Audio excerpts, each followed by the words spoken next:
It's a beautiful day with me, Master Hans Kua. Ito po ang horoscope for Tuesday, July 1. Para sa mga pinanganak ng Year of the Rat, uminom ng maraming tubig at iwasan ang maaalat salty food. Gray at 2. Kay Ox naman tayo, huwag agad gastusin ang bagong kita.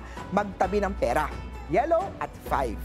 Kay Tiger naman tayo, huwag makisali sa chismis sa opisina.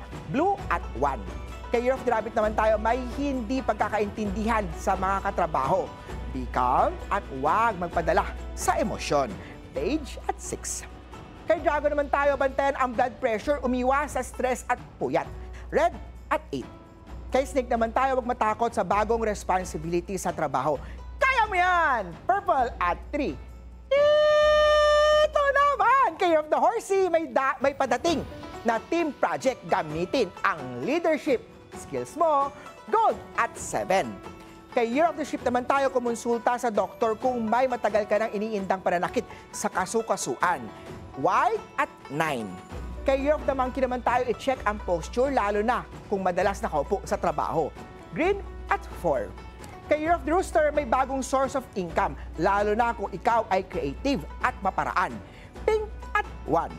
Kay Dog naman tayo, manatiling active pero stay hydrated. Silver at 6. Sa mga Year of the Pig naman, hindi pa ito ang tamang panahon para umutang o mag-loan. Yellow at 3.